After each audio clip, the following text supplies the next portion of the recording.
خودمون رو آماده کنیم برای سربازی امام زمان. سربازی امام زمان کار آسانی نیست. سربازی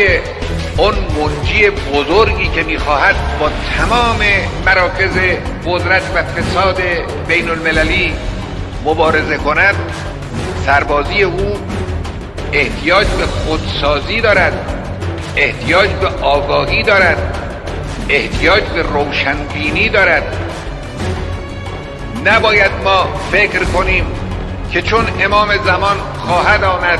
و دنیا را پر از عدل و داد خواهد کرد ما امروز وظیفه‌ای نداریم. نه،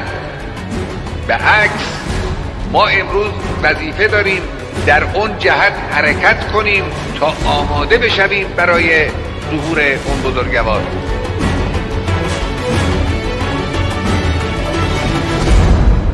سربازی امام زمان کار آسانی نیست.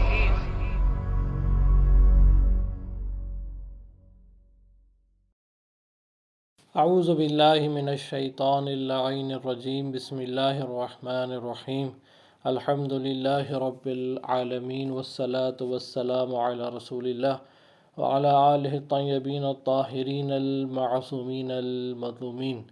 اللہم کن لولیک الحجۃ ابن الحسن صلواتک علیہ وعلی آبائہ فی هذه الساعة وفی کل ساعة ولیا وحافظا وقائدا وناصرا ودلیلا وعینا حتی تسکنہ ارضک طوعا وتمتعہ فیہا طویلا برحمتک یا ارحم الراحمین. جی ناظرین، بہت شکریہ آج پھر ہمیں جوائن کرنے کا. ہم آپ کے لیے سلسلہ دروس پیش کر رہے ہیں نظریہ انتظار رہبر انقلاب کی نگاہ میں. ابھی تک ہم نے جو آپ کے سامنے عرائض پیش کیے اس میں ہم نے ظہور فرج کی تعریف کو ملاحظہ فرمایا، اس کے معنی کو، انتظار کی تعریف کو ملاحظہ فرمایا، وضاحت دی، اور اس کے تقاضوں کو ہم نے جو ہے وہ بیان کیا. اسی طرح انتظار کے دلائل ہم نے بیان کیے کہ مکتب تشیع میں انتظار کی کیا اہمیت ہے، کیا خصوصیات ہیں، اور اس کے پھر دلائل ہم نے آپ کے سامنے بیان کی کہ کن دلائل اور دلیلوں کی وجہ سے ہم جو ہیں ہم انتظار کے قائل ہیں. اور مکتب تشیع اتنی سنجیدگی سے واحد مکتب ہے دنیا میں کہ جو انتظار کر رہا ہے. آج ہم اس پر گفتگو کریں گے کہ شرائط ظہور جو ہیں وہ کیا ہیں. جیسے کہ ہم نے پچھلے دروس میں بھی آپ کے سامنے جو ہے بیان کیا کہ روایتوں میں خداوند متعال نے امام زمانہ کی جو صفت بیان کی ہے وہ کچھ اس طرح ہے کہ یملا اللہ بہ الارض، کہ خدا ان کے ذریعے پر کر دے گا دنیا کو عدلاً و قسطا، کہ قسط اور عدل سے، قسطاً و عدلا، کہ وہ عدل و انصاف سے پر کر دے گا ان کے ذریعے دنیا کو. کما ملئت ظلماً و جورا، جس طرح وہ ظلم اور جور سے جو ہے وہ اس سے پہلے بھری ہوئی ہوگی، بالکل اسی طرح امام زمانہ آئیں گے اور دنیا کو عدل و انصاف سے پر کر دیں گے. تو یہاں پر اسی عرائض، انہی روایات کے ذیل میں بحث ہوتی ہے کہ فرج کی اور ظہور کی شرائط کیا ہیں. کیونکہ اگر ہم اس کا معنی لیں اس روایات کا تو ہمیں یہ سمجھ میں آتا ہے کہ فرج سے پہلے جو ہے وہ دنیا کو ضروری ہے کہ وہ ظلم و جور سے پر ہو جائے. لہٰذا ہمیں دنیا کے اندر، بعض لوگوں نے اس سے یہ مراد لی کہ ہمیں دنیا کے اندر زیادہ سے زیادہ ظلم بھرنا چاہیے، زیادہ سے زیادہ ظلم کو ہوا دینی چاہیے، اور ظلم کے مقابلے میں ہمیں اس کی رکاوٹ نہیں بننا چاہیے. اس کے سامنے، ظلم کے سامنے ہمیں جو ہے وہ اس کو روکنا نہیں چاہیے، بلکہ ظلم کو بڑھتے دینا چاہیے تاکہ امام زمانہ کے ظہور کی شرائط فراہم ہوں. یعنی اس معنی کو اگر ہم ان روایات سے لیں تو ہم ظلم میں شریک ہو جائیں، کیونکہ دوسری روایت میں ہے کہ جو افراد ظلم پر راضی رہتے ہیں اور ظلم کے خلاف نہیں بولتے اور مظلوم کی حمایت نہیں کرتے، وہ اس ظلم میں شریک ہیں کہ جو ظالم کر رہا ہے اس مظلوم پہ. تو یقیناً یہ روایات کا مراد نہیں ہے، لیکن پھر بھی انتظار ظہور کے حوالے سے ایک بہت بڑی جو ہے تاریخ کے اندر یہ جو ہے وہ نظریہ رہا ہے کہ ہم کچھ نہ کریں، ہاتھ پہ ہاتھ دھرے بیٹھے رہیں، ظلم کو بڑھنے دیں. جب شیاطین جو ہیں اس دنیا پر غالب ہو جائیں گے، ان کا ظلم جو ہے وہ بڑھ جائے گا، خود بخود امام زمانہ جو ہے وہ اس دنیا میں تشریف لے آئیں گے. یہاں پر رہبر معظم فرما رہے ہیں کہ یہ بہت ہی غلط تعریف ہے، یہ بہت ہی غلط جو ہے وہ معنی لیا گیا ہے شرائط ظہور سے. بلکہ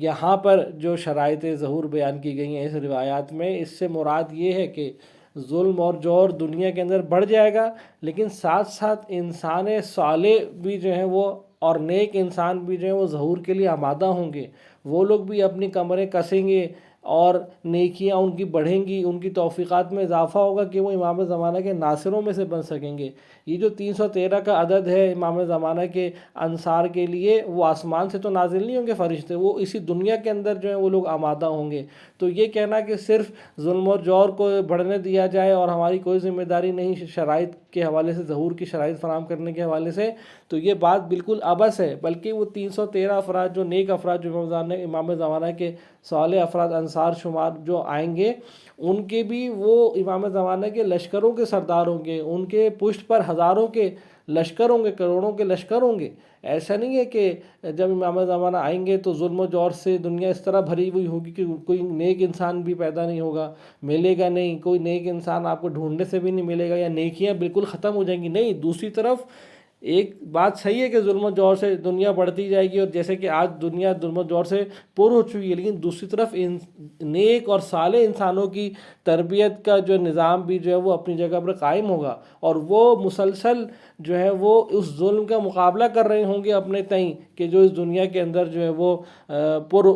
بھر چکا ہوگا طاغوتی قوتوں کی طرف. جیسے کہ آج ہمارے سامنے مثال ہے، انقلاب اسلامی جب سے آیا مسلسل طاغوتی قوتوں کے خلاف جو ہے وہ پرسر پیکار ہے، اور ہر طرح سے مظلومین کی دنیا میں جو ہے حمایت کا جو ہے انہوں نے پرچم اٹھایا ہوا ہے. اور چاہے وہ مظلومین یمن میں ہوں، عراق میں ہوں، لبنان میں ہوں، یا جو ہے وہ نائجیریا میں ہوں، یا سیریا میں ہوں، کہیں بھی ہوں، مظلومین کی حمایت کا پرچم انہوں نے اٹھایا ہوا ہے. اور ہم نے جو ہے وہ امام زمانہ کی ظہور کی شرائط کچھ اس طرح فراہم کرنی ہے کہ ہم نے اس بڑھتے ہوئے ظلم کا مقابلہ کرنا ہے، جور کا مقابلہ کرنا ہے، تاکہ صالح انسان اور نیک انسان جو ہیں وہ اس دنیا میں وجود میں آئے. اگر ہم اس ظلم کا مقابلہ نہیں کریں گے تو ہماری نسلیں بھی برباد ہو جائیں گی، ہماری نسلیں بھی اس ظلم اور جور کا شکار ہو جائیں گی، اس شیطانی قوتوں کا، ان شیطانی وسوسوں کا شکار ہو جائیں گی جو شیطانی قوت اس دنیا کے اندر جو ہیں وہ پھیلا رہی ہیں. تو لہٰذا یہ مطلب لینا کہ امام زمانہ کی ظہور کی شرائط میں سے یہ شرط ہے کہ دنیا ظلم اور جور سے بھر چکی ہوگی اور کوئی جو ہے ہمارے پاس نیک اور صالح انسان باقی نہیں رہیں گے، نیک معاشرہ باقی نہیں رہے گا، لہٰذا ہمیں صالح سے تگ و دو نہیں کرنی چاہیے. تو یہ بالکل ہی غیر منطقی اور عبث بات ہے. بلکہ ہم مومنین پر وظیفہ ہر لحاظ، ہر زمانے میں ذمہ داری ہے امر بالمعروف اور نہی عن المنکر کی. ان کے اوپر سے ذمہ داری سلب نہیں ہوئی ہے غیبت کے زمانے میں بھی، لہٰذا ان کی ذمہ داری امر بالمعروف اور نہی عن المنکر کرنا، ظلم کے خلاف کھڑے ہونا. اور یہی ظلم کے خلاف کھڑے ہونا ان کے لیے یہ زمینہ فراہم کرے گا، ان کے لیے یہ وسائل فراہم کرے گا کہ ان کے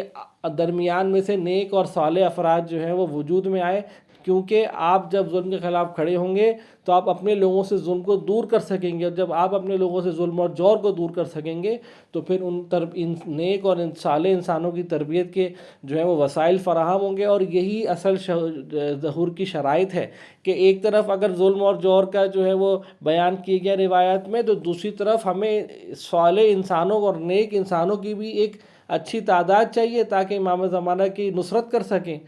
اور اسلامی معاشرہ تیار ہو سکے، اس نہج پر آ سکے کہ امام زمانہ کی نصرت کے لیے جو ہے وہ تیار ہو سکے. اگر اسلامی معاشرہ خود کو آمادہ نہیں کرے گا تو امام زمانہ علیہ السلام کی غیبت کا فلسفہ ختم ہو جائے گا. امام زمانہ کو کیوں خدا نے جو ہے وہ غیبت کے اندر جو ہے وہ قرار دیا ہے؟ تاکہ مسلمین جو قدر نہیں کر رہے تھے حجت الہیہ کی، ان کو قدر آئے، ان کو پتہ چلے کہ بھائی ان کا بھی کوئی امام ہے، وہ بھی کچھ ذمہ داریاں رکھتے ہیں امام کی نسبت. تو جب تک وہ لوگ آمادہ نہیں ہوں گے، اسلامی معاشرہ آمادہ نہیں ہوگا. ورنہ ائمہ تو پہلے زمانے میں بھی موجود تھے. ظہور کی ہدف یہ تھا کہ اسلامی معاشرہ جو قدر نہیں کر رہا ہے معصومین کی، وہ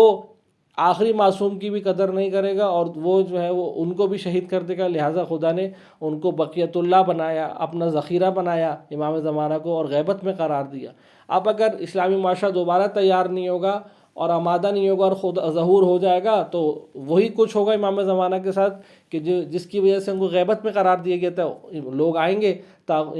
اسلامی جو قوتیں جو طاغوتوں کے ذیل میں کام کرتی ہیں وہ آئیں گے، اور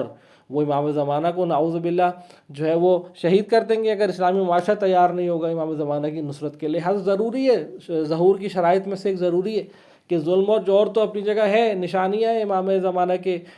ظہور کی کہ دنیا ظلم و جور سے بھر جائے گی، لیکن مقابل محاذ پر ایک ایسا اسلامی معاشرہ بھی ہوگا کہ جو امام کی نصرت کے لیے باقاعدہ پوری طرح تیار ہوگا، اس کی قیادت نیک اور صالح افراد کے لیے ہوگی۔ تو لہٰذا یہ جو ہے وہ ظہور کی شرائط میں سے اہم ترین شرط ہے کہ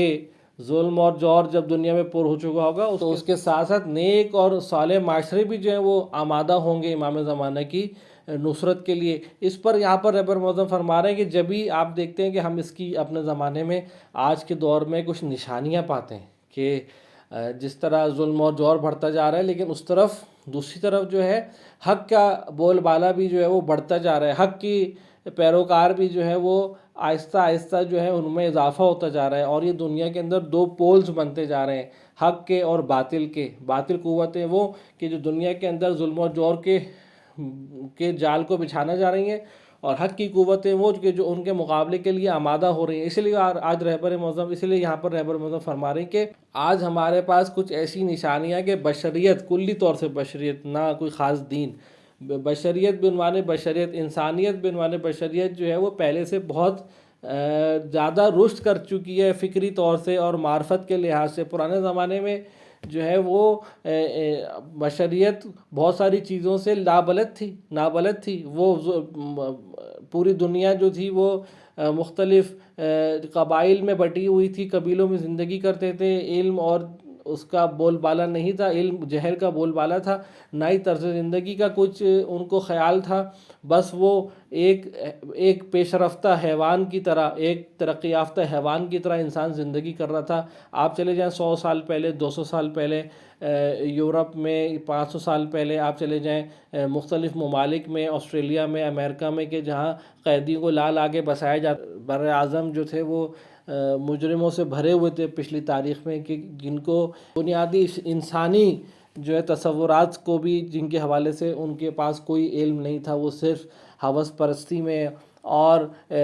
خود پرستی کے اندر جو ہے وہ ڈوبے ہوئے تھے۔ یا دوسری طرف یورپ میں جو ہے وہ چرچ کی جو ہے وہ حکمرانی تھی، اور اس کو کوئی چیلنج نہیں کر سکتا تھا۔ حکمرانی کیا تھی بلکہ بادشاہت تھی، وہ جس کو چاہتے تھے وہ سزا دیتے تھے، جس کو چاہتے تھے پیسے لے کے جو ہے وہ اس کے گناہ کو معاف کر دیتے تھے۔ انسانیت کے اندر بھی طور عام انسان کے اندر اتنا شعور اور جو ہے وہ فکری رشد نہیں تھا کہ وہ بہت ساری چیزوں کے حوالے سے سوال کر سکے، چیلنج کر سکے۔ آہستہ آہستہ آج کے زمانے میں بشریت کے اندر اتنا رشد آ چکا ہے، اتنا تعقل اس کے اندر موجود ہے، اتنی فکری صلاحیت موجود ہے کہ ہر انسان کی اکثریت جو ہے وہ اچھے اور برے کے اندر جو ہے وہ تمیز کر سکتی ہے، اچھے اور برے کا ان کے پاس جو ہے وہ فرق کرنے کا معیار موجود ہے۔ وہ آج دنیا آمادہ ہے، کیونکہ آج دنیا جو ہے وہ ظلم اور جور کی چکی میں پس کے آج سارا انسان جو ہے ان کی دل کی آواز ہے کہ وہ ایسی نجات دہندہ ہے۔ وہ اس نجات دہندہ کے مفہوم کو انسانیت درک کر رہی ہے جو پہلے درک نہیں کر رہی تھی، جو پہلے اس حوالے سے انسانیت بالکل غافل تھی۔ آج انسانیت رفتہ رفتہ جو ہے وہ بیدار ہوتی جا رہی ہے، اور اس دنیا کی اکثریت اس ایک نجات دہندہ کو جو ہے وہ تلاش کر رہی ہے کہ وہ آئے اور انسانیت کو جو ہے اس ظلم اور جبر کے جو ہے وہ گڑھے سے، ان بادلوں سے جو ہے وہ گہرے بادلوں سے جو ہے وہ نجات دے۔ تو آج رہبر معظم فرما رہے ہیں کہ یہ ہمارے لیے نشانی ہے کہ انسانی معاشرہ ظہور کے لیے تیار ہو رہا ہے۔ ایک طرف ظلم و جور بڑھ رہا ہے، دوسری طرف جو ہے وہ انسانیت کے اندر حق طلبی کا جو ہے عنصر بھی جو ہے وہ بیدار ہو رہا ہے۔ اس کے علاوہ رہبر معظم فرما رہے ہیں کہ دین کا بول بالا پچھلے سالوں میں آپ دیکھتے ہیں، آپ چلے جائیں 50 سے 60 سال پہلے دنیا کے اندر دین مردہ سمجھا جا چکا تھا، حتیٰ کہ نعوذ باللہ رشیا کے اندر گورباچوف نے خدا کا جنازہ تک جو ہے وہ اس کی تقریب منعقد کی اور خدا نے 70 فٹ اندر مٹی کے اندر دفنایا گیا کہ ہم کمیونسٹ مکتب جو ہے اس دنیا کا بہترین مکتب ہے۔ وہیں پر امام خمینی رحمۃ اللہ علیہ نے جو ہے وہ ایک وفد بھیجا گورباچوف کے بعد اور اس کو دعوت دی خدا کی طرف، اور امام خمینی نے اس کو خبردار کیا کہ تم جو یہ کام کر رہے ہو یہ تمہارے فائدے کے نہیں ہے، آئندہ آنے والا وقت جو ہے وہ خدا پرستوں کا ہے، آئندہ آنے والا وقت جو ہے وہ توحیدی جو ہے وہ فکر کا ہے، ان توحید کے ماننے والوں کا ہے، موحد لوگوں کا ہے۔ اس پر گورباچوف نے اس وقت تکبر کے عالم میں اس بات کو نہیں مانا، لیکن جب اس کی حکومت چلی گئی تو اس سے پوچھا گیا کہ آپ نے کیا غلطی کی تھی جس سے آپ کا پورا جو ہے وہ نظام جو تھا وہ تباہ برباد ہو گیا، تو اس نے کہا کہ میں نے افسوس مجھے اس بات کا کہ خمینی نے مجھے صحیح گائیڈ لائن دی تھی اس وقت اور میں نے اس کی بات کو رد کیا تھا، میں نے خدا سے جنگ کی۔ بہرحال بات یہ کہ آج دنیا کے اندر دین کا بول بالا ہے، کتنے اسلامی ممالک ہیں جو پچھلے آپ کچھ عرصے پہلے چلے جائیں آپ کو پتہ چلے گا کہ وہ مغرب پرستی اور ہوا و ہویس اور نفس پرستی کے جو ہے وہ دریا میں ڈوبے ہوئے تھے، لیکن آج ان ممالک میں بھی دین کی صدائیں بلند ہو رہی ہیں۔ کتنے لوگ ہیں جو پہلے حجاب نہیں کرتے تھے، آج کے زمانے میں حجاب کتنا جو ہے وہ عام ہو گیا ہے۔ ہم اپنے اطراف میں بھی دیکھ سکتے ہیں، باہر دوسرے ممالک میں بھی دیکھ سکتے ہیں، اپنے معاشروں میں اور دوسرے معاشروں میں اس حقیقت کو ایک صحیح طرح واضح طور سے مشاہدہ کر سکتے ہیں کہ پہلے میڈیا پہ کیا کیا پروگرامز آتے تھے، آج کل جو ہے وہ میڈیا پر جو ہے وہ کتنے جو ہے وہ مذہبی پروگرامز ہمارے سامنے۔ دین کا بول بالا جو ہے وہ دین کا نعرہ جو ہے وہ لوگوں کے گھروں سے، لوگوں کے گلی محلوں سے اور لوگوں کے ملکوں سے بلند ہو رہا ہے، مساجد سے بلند ہو رہا ہے۔ لوگ دین کی طرف آ رہے ہیں کہ جو دین کو مردہ تصور کیا جا چکا تھا، مردہ قرار دیا جا چکا تھا، نعوذ باللہ خدا کو مردہ قرار دیا جا چکا تھا کچھ سالوں مطلب آج سے 25-30 سال پہلے تک، لیکن آہستہ آہستہ دین واپس آ رہا ہے، اسلامی معاشروں کے اندر حاکم ہو رہا ہے اور دین کی حاکمیت جو ہے وہ قائم ہو رہی ہے، اور ملک جو ہے وہ اس حوالے سے سنجیدہ ہوتے جا رہے ہیں دین کے حوالے سے آہستہ آہستہ قبل کی نسبت۔ اس کے علاوہ جو ہم دیکھ رہے ہیں کہ حق کی مطالبہ گری، لوگ جو ہیں اس زمانے میں کتنے اپنے حقوق کے لیے باہر نکل رہے ہیں۔ پہلے زمانے میں یہ چیزیں نہیں تھیں، پہلے زمانے میں انسانیت کو اتنی بیداری اور اتنی فکری صلاحیت اس کے اندر موجود نہیں تھی کہ وہ اپنے حق کو پہچان سکے، حق کا مطالبہ کر سکے۔ آج الحمدللہ انسانیت اتنی جو ہے بیدار ہو چکی ہے کلی طور سے کہ وہ جگہ جگہ اپنے حق کا مطالبہ کر رہی ہے۔ کتنی ممالک ایسے ہیں کہ جن کے اندر آزادی کی تحریکیں چل رہی ہیں، لوگ اپنا حقوق کا مطالبہ کر رہے ہیں، لوگ آزاد ہو رہے ہیں، بیدار ہو رہے ہیں، اور ایک آزاد بشریت کا تصور ہمارے سامنے جو ہے وہ دکھائی دے رہا ہے کہ آہستہ آہستہ بشریت جو ہے وہ آزادی کی طرف جا رہی ہے۔ اب اس نے اس چیز کو دیکھ لیا ہے کہ ظلم و جور کی انتہا نے جو ہے وہ اس کو بیدار کر دیا ہے بشریت کے اوپر ظلم و جور کی تہوں نے اس کی فطرت کو بیدار کر دیا، اور اب جگہ جگہ انسانیت، چاہے وہ اسلامی ممالک ہوں، چاہے وہ مغربی ممالک ہوں، چاہے وہ غیر اسلامی ممالک ہوں، ان کے اندر مختلف تحریکیں ہم دیکھتے ہیں، حق پرست تحریکیں جو ہیں جو حق کا مطالبہ کر رہی ہیں، اپنے حقوق کا مطالبہ کر رہی ہیں، جو رنگ اور نسل کی تمیز کو مٹانے کے لیے جو ہے وہ تحریکیں سامنے آ رہی ہیں، فقر، غربت اور فقر کو ختم کرنے کی تحریکیں، مطالبے دنیا کے اندر سامنے آ رہے ہیں، جابر حکومتوں کو، بادشاہتوں کو ہٹانے کے مطالبے دنیا کے اندر سامنے آ رہے ہیں۔ تو یہ ساری باتیں کیا ہے؟ حق کا نعرہ، حقوق کا نعرہ اس کائنات کے، اس دنیا میں جو ہے بلند ہو رہا ہے۔ تو رہبر معظم کہہ رہے ہیں یہ ہمارے لیے نشانی ہے کہ ایک طرف ظلم و جور کے پر ہونے کے باوجود ایک حق پسند معاشرہ، بشریت جو ہے وہ ہمارے سامنے وہ اپنے چہرے کو نمایاں کرتی جا رہی ہے کہ جس کے نتیجے میں نیک اور صالح انسان جو ہے وہ بھی آمادہ ہو رہے ہیں، اور آہستہ آہستہ انسانی معاشرہ جو ہے کلی طور سے اور اسلامی معاشرہ خاص طور سے امام زمانہ کی نصرت کے لیے جو ہے تیار ہو رہا ہے۔ اور جب یہ پوری طرح تیار ہو جائے گا تو جب حق کا محاذ اور باطل کا محاذ پوری طرح آمنے سامنے آ جائیں گے تو انشاءاللہ وہ وقت ہوگا کہ امام زمانہ علیہ السلام ہمارے لیے ظہور فرمائیں گے۔ انشاءاللہ ہماری امید ہے کہ آج ہی اسی لمحے وہ وقت ہو کہ امام زمانہ علیہ السلام جو ہے ظہور فرمائے اور مومنین اپنی ذمہ داریوں کو صحیح طرح انجام دیں، آمادگی کے ساتھ اور پوری تیاری کے ساتھ، ہمہ باش، جیسے ہم نے کہا کہ انتظار یعنی آمادہ باش، ہمہ وقت مومن جو ہے کسی بھی وقت ظہور کے لیے آمادہ ہو، آج اعلان ہو، کل اعلان ہو، مومن اپنے ساری جو ہے مشغولیات کو دور رکھ کر سائڈ پہ کر کے امام زمانہ کی بارگاہ میں پوری طرح اپنے سارا تن من دھن اور اپنی ساری مال و دولت، اپنے سارے جو ہے وہ تعلقات اور فرزندان احباب سب کو لے کے امام زمانہ کی بارگاہ میں حاضر ہو جائے اور امام زمانہ کے لیے جو ہے وہ قربان کرنے پر آمادہ ہو۔ جی ناظرین، تو یہ آج ہماری اس حوالے سے درس تھا کہ جس میں ہم نے مختصر اور مفید عرائض انتظار فرج کی شرائط اور اس کے آثار اور نتائج کے حوالے سے آپ کے سامنے گفتگو کی۔ یقیناً آپ کے لیے فائدہ مند ثابت ہوئی ہوگی۔ اپنے فیڈ بیک سے ہمیں آگاہ کرتے رہیے گا۔ اگلے درس تک کے لیے اجازت دیجیے۔ والسلام علیکم ورحمۃ اللہ وبرکاتہ۔